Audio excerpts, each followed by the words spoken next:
Good morning. It's a beautiful morning today, and we're going with the family to town. We heard that there's a Safari Jeff coming. What he's gonna do, I'm not sure. He's probably gonna have some animals, some snakes and different kind of stuff, and I'll try to record.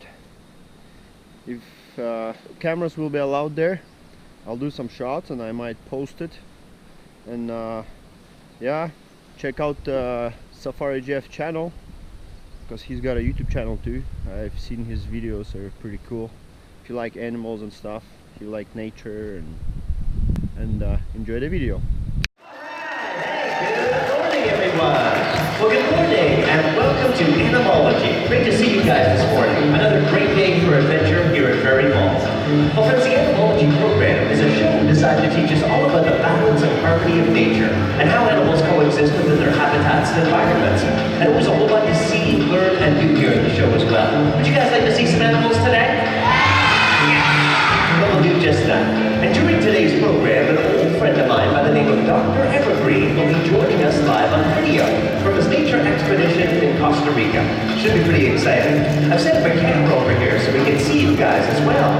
And I've had a few adventures of my own in the past. I spent a lot of years in Central America, a place full with life and diversity of all sorts, from howling monkeys to beautifully colored birds, creepy crawling insects as well. And one of my favorite Canadian locations to film and explore in the Badlands of Alberta. I found my very first dinosaur tooth there. And of course, fossils tell a story of the Earth's ancient history gone by. Today we'll do just that. Encounter some of the most ancient and unusual. But naturally, we can discover amazing nature right here in our own backyard as well. It takes a keen eye, but one of my favorite animals to encounter here in Alberta is this one. The bull snake is Canada's largest species of snake. This is El Toro, an albino version of a bull snake. And being albino, El Toro lacks his normal color, pigments, and pattern as well, and so wouldn't be able to blend into his natural surroundings of the Badlands. Albinism is quite rare, of course, but it can occur in all forms of the animal kingdom, from insects to humans like you and I. And albinism is typically caused due to a lack of nutrients in the animal's diet, be it the waters that they're drinking from, as seen on screen, or perhaps even the food which they're feeding upon. In the case of the bull snake, these animals have a very unique ability to eat rattlesnakes as well. Amazing, and immune to the venom naturally. But you know, we rarely encounter snakes as we hike and explore along the trails for this reason. Here's an x-ray of El Toro. Notice the hundreds of ribs and bones inside of its body. Each one of these wide belly scales represents just that. And as a snake crawls upon its ribs independently, they move in silence, much like a caterpillar would crawl upon its hundreds of legs. And so it's true, we rarely encounter snakes, but they too play very supportive roles. In the case of the bull snake, as they feed upon rattlesnakes on occasion, they provide a delicate balance of the population. Jeff, over here. Oh, Evergreen. There you are. Hey, there you are, pal. Hey, it's great to see you. You're in the rainforest. G'day, mate. That's great to see you, old friend. Blimey, you've got a lot of friends with you today, Jeff. Yes, we're here at Prairie Mall today. Say hi, everybody. G'day, everybody. It's great to see you there, pal. Any animal lovers here today? I saw a few out there. Put your hands up if you love animals and nature. Yeah, me too. And lots of us do. It's so cool to see that the rainforest, Evergreen. You know, the rainforest is filled with incredible life, from beautifully colored birds to insects. Ow. I'm starting to feel a little ripe over here. Oh, I bet you are. You know, I spent a lot of years in Costa Rica myself, as a tour guide, in fact. Many years there. I didn't know that. Yes, yes indeed. You know, during the day we go looking for monkeys, crocodiles at nighttime. Incredible Is creatures. that a sugar on a boat, Jeff? Well, this is El Toro. Take a good look. El Toro is an albino bull snake. I was just explaining to our friends here the importance of snakes in their natural habitat. El Toro's been in our family for over 25 years now, and in this case a female, or a girl. A Sheila. Yeah, she's a beauty. Yeah, indeed she is. But you know what, Evergreen, we're going to share some awesome animals with these guys today. You're welcome to join us if you'd like. Are you ready to learn about some amazing animals? Are you guys all ready? Yeah? Evergreen, why don't we check in later and see how you're doing in the adventure? Yeah, Jeff. Sure, mate. All right. Hey, great to see you, guys. Well, you know, friends, over the years, there have been some great moments in nature. The rainforest is filled with incredible life, from beautifully colored birds to butterflies and so much more. And one of the largest of snakes to encounter in the rainforest there is the boa constrictor. This is Julius, and Julius still has has lots of growing left ahead. The boa is typically very well disguised for life in the rainforest. But here's an albino version of the boa constrictor. Take a look at this creature. And here comes Shannon with Bonita. Bonita is also an albino version of a boa. In this case, Bonita lacks her normal color, pigments, and pattern as well, and so wouldn't be able to blend into her natural rainforest surroundings of Central or South America. In this case, Bonita is referred to as an amelanistic albino, which means she produces a little bit of one color still. In this case, the color yellow, and she remains this color throughout her lifespan. Boas are typically very well disguised for life in their habitat, of course, and somewhat of an ambush predator, you might say. I've seen boas perched up in a tree waiting patiently for a meal for days and days on end without moving. And of course, as snakes like these feed upon other living animals, they provide a delicate balance of wildlife in the surrounding region. Be the animal as tiny as a cottage mouse, or in some cases, even as large as a monkey. I must say they are quite heavy, aren't they? Especially this early in the day. Well, friends, to discover an albino in the wild can be very rare, but take a look at this exciting experience I had discovering an albino version of a sea snake. Well, friends, that was an exciting experience for me to discover an albino version of a sea snake, a very rare moment indeed. And as I mentioned, albinism can occur in all forms of the animal kingdom, from insects to humans, and such is the case for this albino version of a green iguana. Not so green after all. It's easy to see why animals such as these albinos, would not succeed in their natural habitat, not being able to hide in disguise. Hey Jeff, Oh, evergreen. did you know that the Great Barrier Reef in Australia is the biggest living structure on Earth? I didn't know. It's the home of some of the biggest sharks on the planet. Yes, the great white shark. That's one of the biggest out there. The ocean is an amazing place, to say the least. The ocean provides us with a rainfall, in fact. I didn't know that. Yes, indeed. You know, as water evaporates off the ocean and comes inland, it provides us with our fresh rain, and ultimately our freshwater resources all around the planet. A very important place, to say the least. The open ocean is a vast landscape, mate. Yes, indeed. But since freshwater makes up less than only 3% of the Earth's water, we need to conserve our freshwater sources. Very well Be said. a little more careful with our planet as we go about our daily lives. It's very well said, Evergreen. And you know, friends, all living things depend on water, ultimately. Water is our most valued resource today, including for creatures such as lead here. Iguanas are great swimmers, by the way. Danger. Hey Jeff. Yes. Watch your step. Oh, how so? If it's bright, say goodnight. Oh, I get it. If it's bright, say goodnight. It's an old saying I used to use to the museum where I work. When it comes to animals, I use bright colors to warn you to stay away. A very important role in their success rate for the future of this species. Many different species of animals, size plays a very significant role in their lifestyle. And in many cases, the males usually achieve Well, friends, right now we put our spotlight on this incredible group of lizards known as the iguanas. The iguanas have adapted to life all over the worlds of North and South America. There are many different varieties as well, from the desert iguana to the marine iguana, which has the ability to dive down into the ocean in order to feed. All different species are specialized for life in their habitat, of course. This is Javier, who is a Cuban rock iguana. Today, one of the most ancient of the lizard kingdom. He does resemble in some ways a miniature-like dinosaur of the past, doesn't he? But strangely enough, dinosaurs and lizards are not that closely related, as we'll discover later in the program. Nonetheless, iguanas still possess some amazing characteristics and abilities, like this one, the ability to communicate with each other. Take a look on the screen. A simple head-bobbing gesture by this male iguana might signal towards a mate, or fend off other territorial males. Iguanas have mastered the art of using body language to communicate. Many lizards do, in fact. And in this case, they also possess some ancient features from many moons ago. During the Triassic phase, before the time of the dinosaur, many reptiles had the ability to fly, and some came equipped with 3 eyes as well, very unusual. Take a look as I go past. The third eye is a small jewel-like scale as seen here. The scale is opaque or semi-clear, just like a window. This allows for light to pass through. It enables a lizard to sense temperature change, but they can even see the shadow or silhouette of a bird as it flies overhead. A great defense indeed, and a characteristic seen upon many giant lizards of today still, the third eye. Well, friends, over the years I've had some great moments filming iguanas, and for the most part, the females, or girls, are much darker in color, as you can see on screen. It gives them a great advantage with camouflage when digging holes to lay their eggs during the nesting period. A great head start at life. We'll see if Javier will join us here for our program. The one is more of a terrestrial species, so down amongst the rocks and logs is most comfortable for him. And coming up next is one of the most ancient of the reptile kingdom, truly a master of disguise. The alligator snapping turtle. The alligator snapper is truly an incredible creature, one of the world's largest freshwater turtles. At a full-grown size, these creatures can weigh in at over 300 pounds, and a very skilled fisherman as well. Inside of those impressive jaws is a small red worm-like appendage or piece of skin in which it wiggles back and forth to lure fish and other aquatic animals inside of its mouth. The turtle will wait patiently for days on end with its mouth wide open underwater, waiting for a meal to pass them by. And believe it or not, a tremendous sense of smell. Of course, the turtle never leaves its comforts of this shell. As you can see on screen, it's fused to their skeletal structure, and so it grows along with them, becoming thicker and harder as years go by. Perhaps the turtle shell is one of the greatest defenses of all.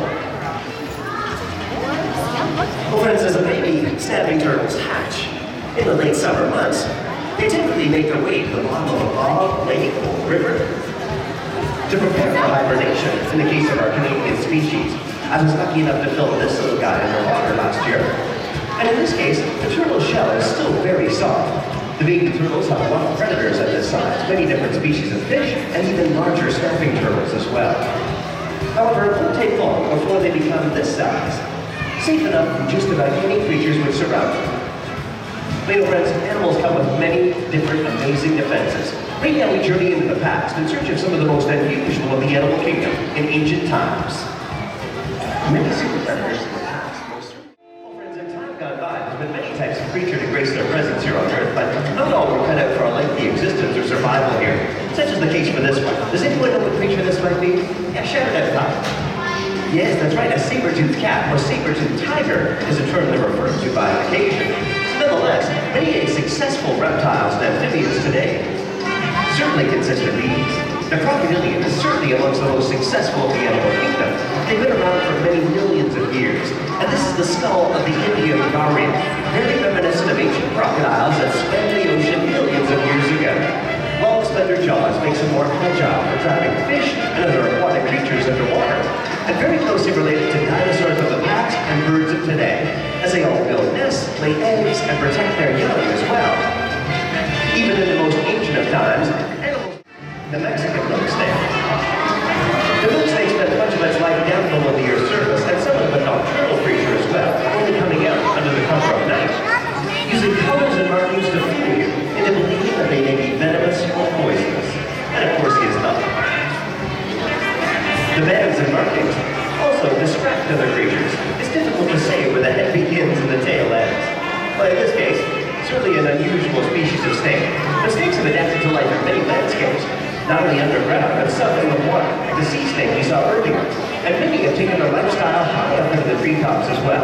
But right now we put our spotlight on amazing animal defenses. And we'll start with these creatures, the mammoths. Well, friends, when it comes to nocturnal creatures or animals disguised for the cover of night, Australia is home to a variety of many different species of python. And one of the most acrobatic of them is this creature, the jungle carpet python. The carpet python comes equipped with a long prehensile tail, just like a hand or a monkey's tail. It's used to anchor their body as they climb with ease. In fact, the entire body of this snake is prehensile, and so expert climbers they are. But the carpet python comes equipped with an extra sense or ability for the cover of darkness. Tiny holes or heat-sensory pits around its lips and mouth.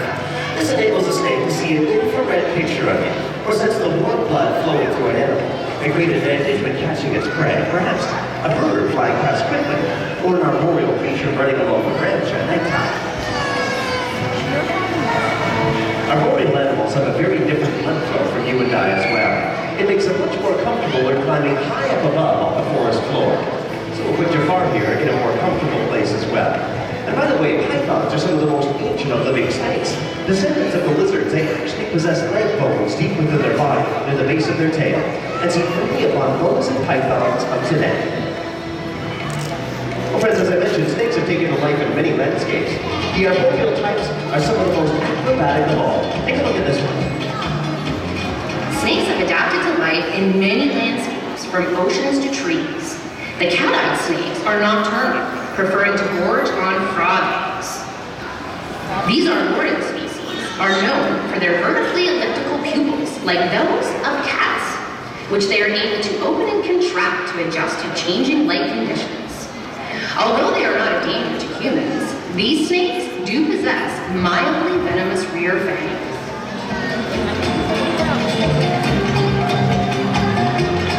All right, good morning, ladies and gentlemen, boys and girls. And Ripley's holding Bo, a pampered chameleon. I love chameleons. Let's go nose to nose with all of our friends here today for a close-up. So have those cameras ready. Chameleons are insectivores. Take a look on screen. They rarely ever miss a meal, with a tongue equal to the length of their body and tail combined. And of course, one of the few animals on Earth to see in full color and 3 dimensions, just like you and I. They too can judge depth or distance, but only when both of their eyes are facing forward. Notice the independently moving eyes as well. Perhaps one of the most specialized of the animal kingdom. Chameleons do come equipped with a prehensile tail, much like the pythons. And of course, an arboreal species of lizard, they rarely leave the comforts of the tree. In this case, the boys are much more colorful, as with many species of birds and lizards as well. Well, great job, Ruby. But you know, friends, I must say, growing up here in Canada from a very young age, my favorite animals to encounter, be it down amongst the forest floor or high above, were always these, the frogs. So they're coming up next, but now let's put this guy up on the tree, and a round of applause for Ruby. Great job, Ruby. We'll see you after the show. These creatures emerge from down below the earth a few times out of the year when they feel the raindrops fall above them to eat just about anything. Take a look. The Pac-Man frogs have a good name for that one. Amphibians come equipped with a permeable skin, which means water can easily evaporate from their bodies. So we rarely encounter them in direct sunlight. More so under the cover of darkness or during a rainfall is when it's safest for them to move about. Hello? Oh, Evergreen. I'm over here, pal. Sorry, can you see me? I'm right here. G'day, mate. Oh, there you are. Jeff, I really like that hat. Oh, thanks. Yeah, perfect. Thank you. I really like the color, mate. Me as well. I always wear a hat for my adventures. I've always said, Evergreen, a good hat for a great adventure. Always. You know that. There you are. We've had some great adventures, mate. Well, indeed we have. And I've always said you've got to tread lightly. Always respect the environment when you explore. Yeah, Jeff. Surely. Oh, by the way, Jeff. Oh, yes. Speaking of footprints, check out my new active outdoorsman's boots. Let's take a look. They look great, Evergreen. Brand new. You're a little close to the camera, pal. You got a lot of soul there right now. Oh, gosh, that's a nice one. What a beautiful place you're in there. Yeah. Till next time, mates. Watch your step and take care. We certainly will. Let's say goodbye to Dr. Evergreen, guys. Bye-bye, Evergreen. Thanks for joining us, John. Oh, yes. Uru. Uru, great to see you, pal. Full size, these desert herbivores can grow to weigh in at over 200 pounds. Amazing. Tortoises are incredible creatures, and in this case, well designed for life in the deserts naturally. The front legs are like shovels, spurred and spiked, for digging holes down below the Earth's surface, while the back feet are flat, much like camels or elephants' feet, adapted to walking in hot, dry sand. In this case, these desert herbivores would never swim, nor would they drink a drop of water throughout their lifespan. Instead, they consume large amounts of green grass and vegetation. This gives them their water supply. Many desert dwellers have adapted to life this way as well. Well, he's a pretty heavy guy as well, I must say. Tortoises do play very supportive roles. As they graze upon grasses, flowers, and vegetation, they scatter seeds about for new plants to grow again. So they too are an intricate part of that natural balance and harmony for life in their habitat. Great photo. Well, friends, turtles are very similar to tortoises, of course, but turtles live life in or near the water, slightly different. Take a look on screen. I was lucky enough to film this female sea turtle laying eggs during the daytime. This takes place during the Aribana, as it's called, when the moon is just right and the tide is high. The turtles approach the beaches in great numbers to lay their eggs, dozens at a time, and soft and round they are, like ping pong balls. It would be many weeks before they hatch and make their way to safety, unlike a giant tortoise, which can take up to a year and a half developing inside of the egg. It seems everything about a tortoise is slow and drawn out. But I was lucky enough to capture this moment on film as well. Take a look as the hatchling sea turtles take the very first swim of their lifetime, hatching under the cover of darkness, of course, avoiding predatory birds and fish for a better start of life. That was a great moment. Me and friends have had a few great moments in nature, and I shared a few with you guys here today. But right now, I'd love to begin all of your adventures by giving you guys a close encounter with some of these amazing animals. We'll do that in just a moment. An opportunity to see, touch, and photograph is coming up next. And you know, we can all live a greener lifestyle, be more cautious and caring towards the environments and habitats, and conserve them with our water supplies, like Dr. Evergreen says. Till next time, I'm Safari Jack, and I hope you guys had a great reading adventure here this morning. Thanks, everybody. Thanks for joining me. Hope you guys had a great time. Well, the fun's just about to begin, so get those cameras ready. And of course, I'm joined by my family today. My daughter Ruby, my son Charlie, and my wife Shannon all play a big role in the show. So thank you guys. Great job. Well, these guys are going to bring a few animals down and around for you guys to see, touch, and photograph right now. During this time, we ask you to stay behind the black ribbon or stanchion line as they pass by with a very special experience. And by the way, I'll be joining my son Charlie off to the side table in a moment because we do have autographed Great Green Adventure books available. I'll see you there.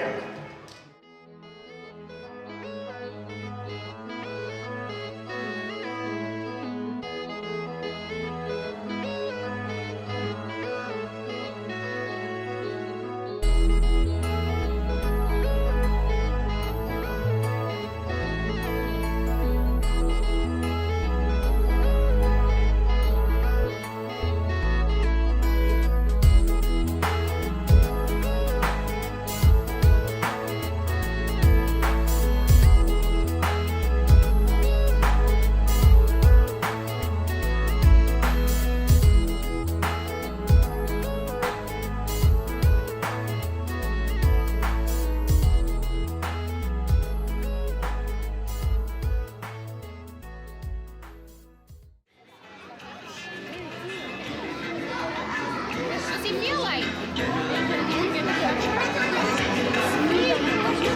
What's he feel like? You show your face there, mister? He's hiding. First time in my life touching the snake. Wow. It's lovely, isn't it? Yeah, that feels so good. Yeah, it's not slimy at all.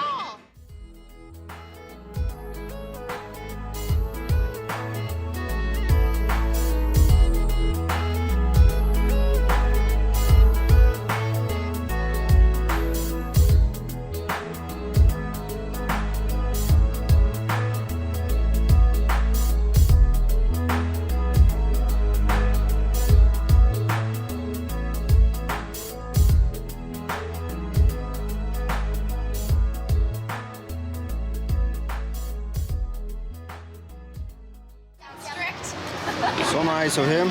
He did a signature for me. How much is it? Perfect. And thanks for watching. I'll see you on YouTube.